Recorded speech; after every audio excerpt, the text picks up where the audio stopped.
시편 151편 라는 제목으로 말씀 증거하겠습니다. 읽은 본문은 150편인데 151편이 뭐냐?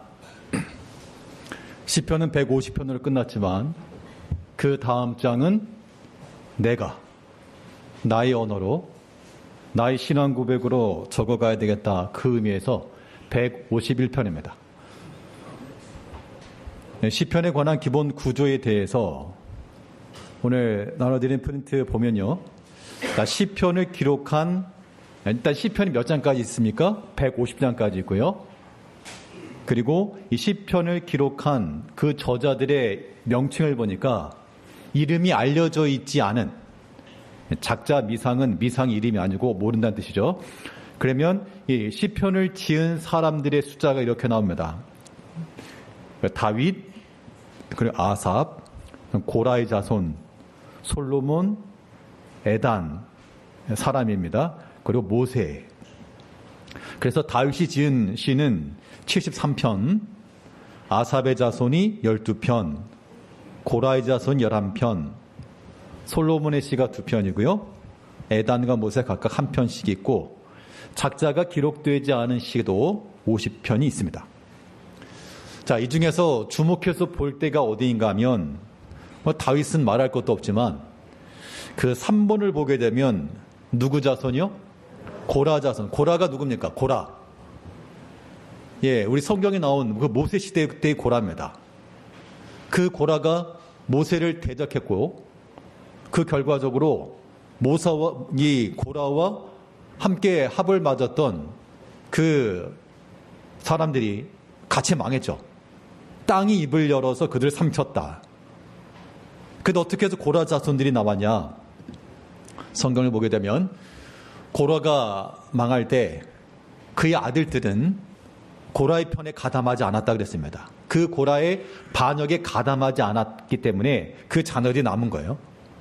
자, 오늘은 우리 중고등부하고 청년들을 위해서 제가 특별히 뭔가를 하나 공개할 예정인데, 들어보세요.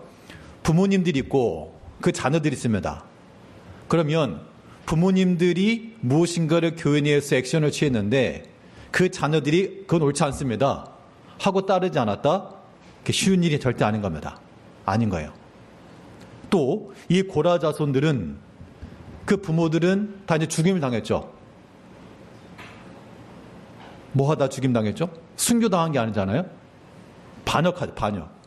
그러면 고라 자녀들은 누구의 자손들? 반역자의 자손들, 반역자의 자손들. 그러니까 좋게 보겠습니까? 아니면 안 좋게 보겠습니까? 안 좋게 보겠죠. 또 고라 자손들은 스스로가 생각하기를 어떻게 자랐겠어요? 부모님이 없어요. 다 죽었으니까. 자기들이 눈앞에서 봤고, 그러면 그 내용을 모든 백성들이 다 알고 있고, 그러면 그 어린 과정을 거쳐나가면서 상처가 있었겠습니까? 아니면 자랑하면서 어떤 건강하게 자랐겠습니까? 상처가 있죠. 상처가 있죠. 그런 과정 속에서 그러한 어려움, 아픔, 이게 다 남았다는 겁니다. 그런데 그 고라의 자손들은 레위지파였습니다. 이 고라의 자손들은 어떻게 보면 그런 일 당하면, 우리 학생들, 청년을 생각해 보세요. 엄마 아빠가 어떤 일이 있어가지고 아무튼 뭔 일이 있었습니다. 그럼 여러분들 교회 잘 다닐 수 있을 것 같아요? 안 다니죠. 교회 나가죠. 다른 데 가죠. 왜? 사람들 보기 부끄럽잖아요. 그런 일이 있다 그러면, 예를 들어서. 근데 이 고라 자손들은 그 역경과 아픔과 상함을 다 견뎌내고 이 가운데서 놀이하는 자들로 남았습니다. 쉽게 말하면 노래하는 자라고 하는 것은 지금의 찬양대와 같은 자리예요. 노래가 뭡니까? 감정의 표현이거든요. 찬송이라고 하는 거 목소리만 내는 거 아니죠. 그들은 그의 아픔과 상함이라고 하는 것을, 정말 그 아픔이 더 간절한 그런 노래로 나온 겁니다. 그래서 이 고라 자손들이 지었던 그 시편 속에 하나님의 성전을 갈망하는 것, 하나님을 향한 그런 애틋한 마음, 이런 것들이 남아있었어요. 이제 우리가 하나님 앞에서 우리의 모든 마음과 정성을 다해서 노래를 해야 되겠는데, 그 2번을 보게 되면 이 시편을 이렇게 분류를 하게 되면 첫 번째 시편은 일단 이 슬픔의 시라고 나옵니다. 탄식시라고 부르는데, 그러니까 시편 내용 자체가 막 즐거운 무슨 노래 이런 것만 있는 게 아니라, 물론 오늘 본문을 보게 되면 시편 150편에서는 찬양하되 소고치며 춤추어 찬양하며 즐겁고 좋지만, 그러나 또 많은 부분에 있어서 슬픔과 탄식의 노래가 있습니다. 슬픔과 탄식의 노래라고 하는 것은 뭐 슬픔이 좋아서 노래가 아니고요. 그 상황 가운데에서 하나님 앞에 의지한 노래죠, 사실은. 우리 형편과 사정을 아뢰면서 하나님의 도우심을 간구하는 내용이라는 겁니다. 그렇기 때문에 우리가 하나님 앞에서 이러한 신앙 고백으로 살아간다라고 하는 것은 우리에게 어떤 일이 있을 때에도, 슬픈 일이 있을 때에도, 또 눈물이 앞을 가리는 그런 때라도, 슬퍼하더라도 어디 앞에서 슬퍼하라? 하나님 앞에서 슬퍼하는, 이것이 우리의 신앙의 고백인 겁니다. 그 슬픔의 노래가 있었고, 또 많은 부분에 있어서 감사의 시가 있었습니다. 하나님께서 구원하신 것, 하나님께서 역사하신 것, 일하신 것, 개인적으로나 공동체적으로 감사의 제목들을 가지고 하나님 앞에 나갔다는 겁니다. 우리가 이제 시편을 기록한다 할 때, 그러니까 시편 151편의 내용은 뭐가 되어야 되겠습니까? 하나님께서 나를 위해서 이루신 것, 혹은 가정을 위해서 이루어주신 것, 또 교회를 위해서나 국가를 위해서나 이렇게 지키시고 보호해 주신 것에 대해서 감사의 표를 하게 되면 그게 감사시가 되는 겁니다. 하나님께서 우리 가정, 우리 식구들 지켜주시고 건강에 붙여주시고 또 예배하게, 한 마음으로 예배하게 하시니 하나님 감사합니다. 그게 시편 되는 거예요. 그것을 내 문장으로, 내가 나의 언어로 표현하자, 그 얘기를 하는 겁니다, 지금. 그리고 이 또 시편에서는 찬미시 했는데, 여기서는 찬송 받으시기 합당하신 창조주 하나님, 또 구원주 하나님, 주권자 되신 하나님을 노래하고 있다는 겁니다. 그러니까 우리의 노래의 대상, 우리의 감사의 대상이 하나님께 있다라고 하는 것이고요. 여기에서 또 과거 역사적 사건을 회상하면서 하나님의 구원을 기억을 하고 있고, 그래서 우리가 어려운 문제들을 만나면, 자, 지금 현재 어려운 문제들을 직면하신 분들은 뭐 대부분 다 그런 문제도 있겠죠. 그런 문제 어떻게 풀어가십니까? 자, 다시요. 지금 내 앞에 있는 문제가 있다. 내 개인적, 가정적 문제가 있다 치면 이런 문제들을 어떻게 해결하십니까? 해결하는 방법은 지난 날을 추억하는 데 있죠. 우리 조상들이 주를 의뢰함으로 수치를 당하지 아니하였나이다. 그 옛날 하나님께서 나를 어떻게 도우시고 어떻게 역사하셨는지를 기억하는 데 있습니다. 시편의 내용이 그거예요. 그러니까 지금 예전 우리 조상들이 행하셨던 그 하나님의 일들을 다시금 추억하면서 그 하나님을 높이고 그 하나님을 기대하는 것. 이것이 우리가 또한 만들어갈 시편의 내용이 되는 겁니다. 꼭 내 이야기만 아닌 거예요.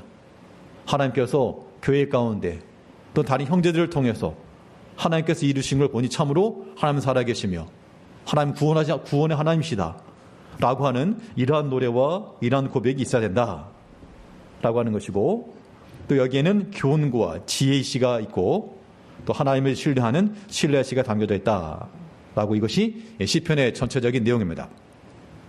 크게 보면 큰 틀에서는 제5권으로 나눠져서 사울과 다윗의 갈등의 내용, 다윗의 왕권, 아수르 위협과 이제 포로에 돌아온 것, 이걸 보면 어느 한 사람이 책상 앞에 앉아서 쓴 시는 아니고 여러 가지 것들을 이렇게 종합하고 모아서 한 권의 책으로 묶어낸 것을 우리가 알 수가 있습니다. 자, 시편의 그 특징을 또 구분하게 되면, 그러니까 하나님과의 교제. 그래서 만일 신구약 성경 가운데서 정말 한 권을 택하라, 그러면 뭐 신구약 성경이 다 생명의 말씀이죠. 구원에 있어서는 로마서일 것이고, 우리 신앙인의 삶에 있어서는 단연코 시편입니다. 한 권을 택해서 무인도 들어갈 건 아니고 한 권을 택하라 그러면 무조건 시편이에요. 그래서 우리 성도님께서 무슨 책을 읽어야 될지 모르다 싶으면 시편 읽으세요. 시편. 읽는 타이밍이 중요한데요. 이 시편을 언제 읽어야 되는가 하면, 언제 읽어야 될까요? 예. 늦은 시간에 혹은 이른 시간에 조용할 때예요. 조용할 때. 밤늦게까지 있어서 늦은 시간 말고 좀 일찍 잠이 들었다가 깨서 이른 시간이에요. 혹은 늦은 시간이라도 분명한 것은 신앙의 삶 가운데서 슬픔과 기쁨과 감사와 구원의 모든 역사 가운데서 고백하였던 그런 신앙인들의 노래이기 때문에 우리 삶과 동일한 것, 우리 삶에 투영될 수 있는 게 많다는 겁니다. 그런 의미의 소리가 하나님 앞에서 우리 개인적인 신뢰와 찬미와 간구와 감사를 이루어갈 수 있는 우리가 돼야 되겠고, 또 이 시편의 내용들은 이중적 예언으로서 그리스도를 예표하고 있다라고 볼 수가 있겠습니다. 오늘 시편 150편에서는 무엇을 찬양하라 했는가 하면 특별히 2절을 보니까 그의 능하신 행동을 찬양하며, 자, 하나님이 행하신 것을 기뻐하고 노래하라 라 그랬고, 어떻게 찬양할 것이냐라고 했을 때는 나팔 소리로, 여기 이제 악기들이 나오고 있죠. 그리고 큰 소리로 찬양하고 높은 소리로 찬양하고 호흡 있는 자마다 다 여호와를 찬양하라, 이렇게 해서 시편이 맞춰지는데요. 지난 우리가 화요일 목요일 이렇게 성경 공부를 하고 있습니다. 지난 목요일 제가 여기 모이셨던 분들에게 숙제를 하나 내드렸어요. 그 숙제가 뭐였는가 하면 시편 150편 다음에 한 장씩 써와라. 그래서 오셨던 분들 제가 한 장씩 지정해 드렸습니다. 시편 151편 쓰실 분, 152편 쓰실 분, 제가 사진을 다 찍어놨기 때문에 도망갈 수 없습니다. 그리고 그때 온라인으로 참여하셨던 분들 다 캡쳐놨습니다. 그러면 제가 그렇게 얘기했던 거는 혹여라도 아유 목사님 그냥 하는 소리겠지 그럴까봐 실제로 확인하고 검사를 할 겁니다. 그러면 이거 뭐 어떻게 하는 얘기냐, 시편을 어떻게 쓰냐, 말이 되냐 그러실까봐 또 성경 묵상하는 방법일 수도 있고요. 우리가 성경을 보는 방법 혹은 우리 신앙 고백하는 것을 어떻게 하는지에 대해서 참고가 되라고, 이게 뭐 절대적인 것도 아니고 주관적인 건 한데 참고가 되시라고 이걸 좀 말씀드리려고 합니다. 자, 이제부터 학생들 눈 떠야 돼요. 자, 졸면 안 돼. 학생들하고 청년들 눈을 뜨세요. 이제 여러분들을 위해서 하는 얘기입니다. 아침에 우리 상우 형제가 저 뒤에 서 있길래 예배 시간에 계속 뒤에 서 있더라고요. 그래서 끝나고 왜 어디 아프냐 그랬더니 졸려가지고요 그러더라고요. 그래서 제가 엄지척 해줬습니다. 차라리 그래 낫다. 그래 졸려서 잠 안 자려고 뒤에 나가 서 있으면 그라도 낫다. 네. 자, 제가 가끔 했던 이야기 중에 하나가 뭐냐면 우리가 성경을 보는 관점에서 우리 신앙의 관점을 간다는 게 무엇인지에 대해서 우리가 좀 훈련하는 모습이 필요한데요. 제가 신학교 들어갔을 때가 옛날 얘기입니다. 네. 부담 없이 들어보세요. 신학교 들어갈 때가 2001년도였습니다. 자, 그 2001년도에 3월 달에 들어갔죠. 그리고 이제 그때 한 룸메이트였던 전도사님이 있었습니다. 그분과 이제 이야기를 하면서 되게 놀랐어요. 그동안 내가 신앙생활하고 믿음생활을 왔다 했는데 또 다른 그런 세계를 보는 듯한 하면서 그분이 저에게 자신 일기장을 보여주는 거예요. 그러면서 본인이 썼던 그 내용들이에요. 제가 그 일기장을 보고 정말 큰 충격을 받았습니다. 이렇게 묵상하며 사는 사람이 있구나. 똑같은 걸 봐도 이렇게 생각하는구나. 그때 그 큰 충격을 가지고 그때부터 제가 일기를 썼었는데, 학생들 잠깐 보세요. 그게 제가 실물 공연 2001년도 거예요. 이게 2001년도면 우리 지금 전사님들 나이가 어떻게 되죠? 29요? 그렇지, 그 나이 때 됩니다. 우리 전사님 지금 잘하지만 저도 예전에 날아다닐 때가 있었습니다. 그때 제가 가끔 설교 중에 예화를 들었던 내용들 보니 저도 오랜만에 봤거든요. 자, 그러면 이거는 이제 제가 20대 때, 지금 여기 청년들도 지금 한 20대쯤 되니까 친구와 같은 그런 입장에서 같은 시대를 살아갔던, 그런데 이런 관점을 가지고 이런 시각을 가지고도 있었구나라고 하는 것들을 한번 소개를 해주고 싶어서 그런 거예요. 그러면 여러분 다이어리를 쓸 때 그냥 오늘 뭐 먹었다 이런 거만 쓰지 말고 어디 가가지고 돈가스 먹고 사진 찍는 거 이것만 말고 그 가운데서 여러분이 기록을 해야 되는데 사진 찍었어요? 무엇을 기록할 것이냐인데 이 관점을 좀 키우라는 의미에서 제가 좀 부끄럽지만 뭐 일기장을 보인다는 건 부끄러운 일이거든요. 몇 가지만 제가 좀 같이 공유를 오래돼서 다 찢어졌어요 이게. 2001년 4월 17일 겁니다. 2001년 4월 17일 화요일. 예, 맞습니다. 20몇 년 전이죠. 그날 지금 보니까 그날이 생각나요. 그날 어떤 상황이었는 장면도 기억이 납니다. 제가 가끔 시계 얘기 드렸잖아요. 째깍째깍 그 시계 얘기. 그 내용이 지금 그 내용이에요. 그때가 언제였는가 하면 아무튼 그날 저녁에 수업 끝나고 밤에 혼자 이제 빈 강의실에 앉아있을 때 그 기숙사였거든요. 산속이라서 차 소리, 차도 없어, 사람도 없어, 아무 소리도 안 들립니다. 캄캄한 밤에. 근데 빈 강의실에 캄캄하고 조용한데 유일하게 들린 소리. 시계 소리. 째깍. 그 굉장히 크게 들리더라고요. 째깍. 그 소리를 들으면서 제가 썼던 겁니다. 이거 뭐 오해하지 말고 그냥 들어보세요. 그때 제가 했던 걸 소개하는 거예요. 모든 역사를 이루는 첫 발자국. 다시 오실 예수를 기다리는 마음의 시작. 한 칸 한 칸 움직일 때 역사는 변하고 약속한 그 나라는 한 걸음씩 다가온다. 그러니까 1초 1초 지나가는 소리를 누구는 이제 전자레인지 돌아가면 땡 그 소리로 1초 1초 시작했지만 그 상황 속에서는 저에게는 그 1초 1초 째깍째깍 하는 소리가 마치 하나님 나라가 점점 다가오는 쿵쾅 그 발걸음처럼 들렸다는 거예요. 그렇게 기록을 놨는데 그러니까는 이거 아무것도 아닌 거거든요. 시계 소리 누구나 들을 수 있는데 그것이 이제 나의 언어로 표현됐을 때는 하나의 노래가 된 거예요. 신앙 고백이 된 거예요. 그게 저의 시편 151편이라 그런다면 제목 시계바늘 1초 1초 지날 때마다 한 걸음씩 다가오는 하나님의 나라. 그게 저에게 있던 시편인 거예요. 별것도 아닌데 내 언어로 표현할 수 있는가 그게 중요한 겁니다. 학생들 이렇게 좀 참고하세요. 눈 뜨고 너희들을 위해서 하고 싶은 말인 거예요 지금. 근데 얼마나 창피한데 이 말 하려면 2001년 4월 19일 목요일 날 제목 볼펜자루 인생. 달아 없어질 때까지 그 손에서 쓰이다 버려지는 것 다 쓸 때까지 내가 그 볼펜을 아끼는 것처럼 하나님께서 그날까지 나를 아끼실 것이 확실하다. 그날까지 아버지 뜻대로 쓰임받기를 원하오며 그 마지막이 버려짐이 될지라도 쓰임에 쓰이기를 원합니다. 이게 2001년도 4월 달에 20대 때 여러분들은 돈가스 먹으면 사진 찍을 때 산속에서 볼펜 가지고 뭐 쓰고 있다 그랬을 거예요.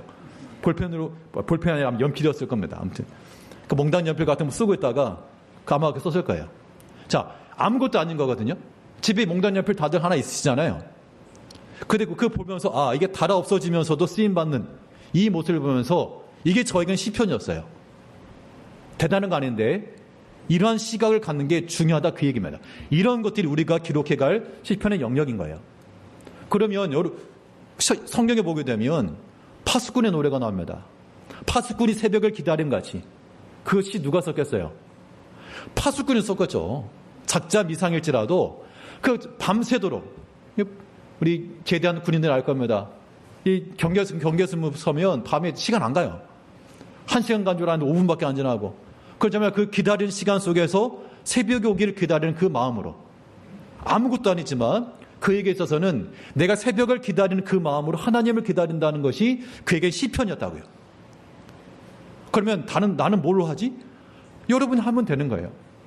아침마다 음식을 만들면서 내게 생명을 양식주신 하나님. 이게 나의 시편 되는 겁니다. 설거지하면서 할 수 있어요. 내 죄를 깨끗하게 하시는 하나님. 이게 나의 시편 될 수 있다는 겁니다. 여러분들이 위치한 환경 속에서 우리가 살아가는 모습 속에서 그런 모습들 필요한 거죠. 대충 그런 내용이라서 더 내용 말씀드릴 건 없습니다만 5월 19일 책을 놓고 도서관에 갔다. 도서관에 할 일이 없었다. 아마 책을 안 가지고 도서관을 간 모양입니다. 그러면서 그 밑에다가 내 가는 길에 혹시 두고 가는 것은 없는가? 그러니까 책을 놓고 갔으니까 이 멍청이 이럴 수 있는데 그 한 줄이 내 인생 가운데서 두고 가고 있는 건 없는가? 그럼 이것이 내 인생에서 저에게서 하나 앞에서 신앙 고백이 되는 거죠. 2001년 5월 24일 산에 올랐다. 항상 변함없이 서 있는 나무를 보았다. 오늘은 그 기둥 끝에서 바람에 흔들리는 가지와 잎사귀들을 보았다.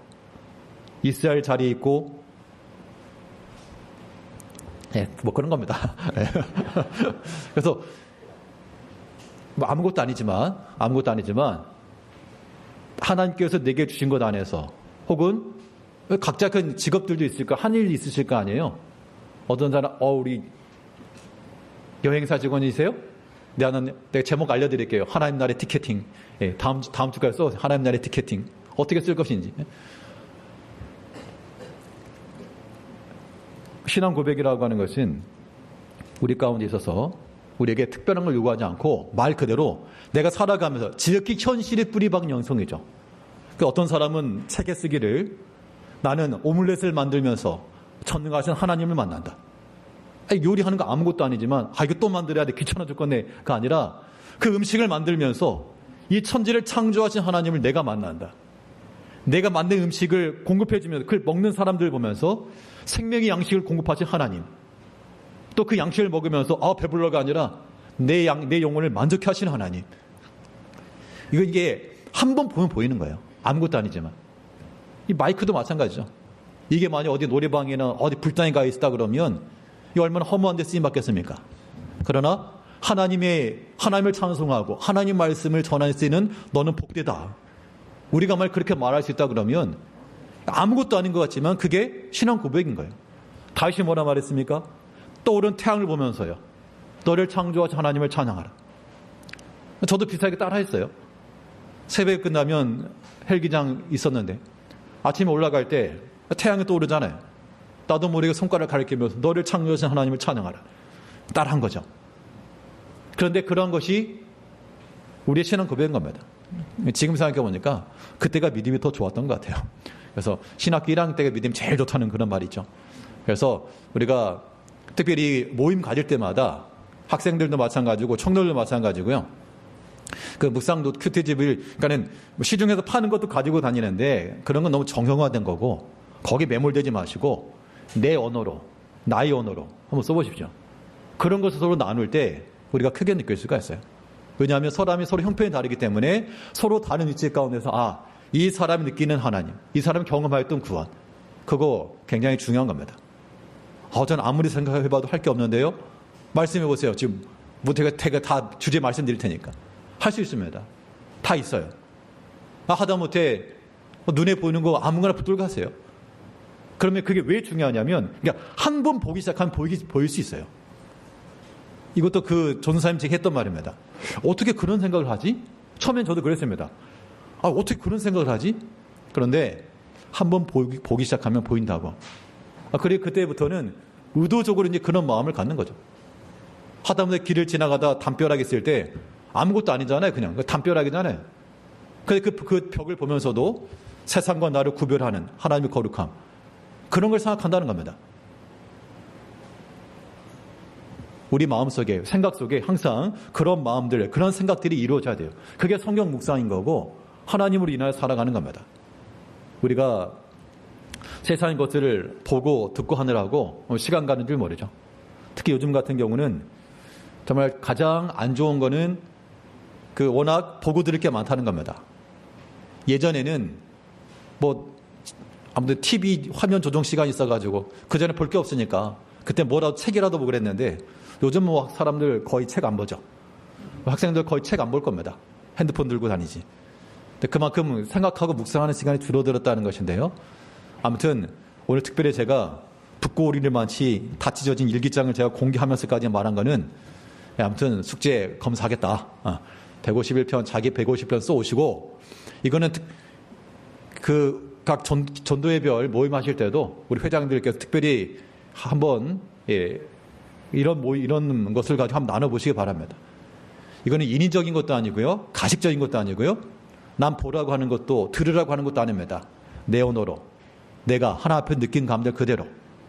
이것이 우리가 믿음으로 살아가는 신앙 고백이 되는 겁니다. 아무쪼록 우리가 기록된 성경을 보는 것뿐만 아니라 실제 우리가 우리 삶 속에서 살아가야 되잖아요. 하나님 발견하며 살아가야 되잖아요. 그러기 위해서 내 삶 가운데 주신 모든 환경과 기회 속에서 내게 주신 모든 것들, 비록 작은 것일지라도 크게 여기면서 거기에서 무엇을 발견하고 하나님을 발견하고 거기서 하나님의 구원을 발견하고 하나님 행하심이 나타나고 그래야 찬양하는 거 아닙니까? 오늘 2절에 뭐라 그랬어요? 그의 능하신 행동을 찬양하는 하나님이 발견된 겁니다. 아, 여기 역사하신 하나님. 이렇게도 나를 깨닫게 하신 하나님. 하다못해 이런 거죠. 종을 울리면서도 나에게 경고하시고 알리신 하나님.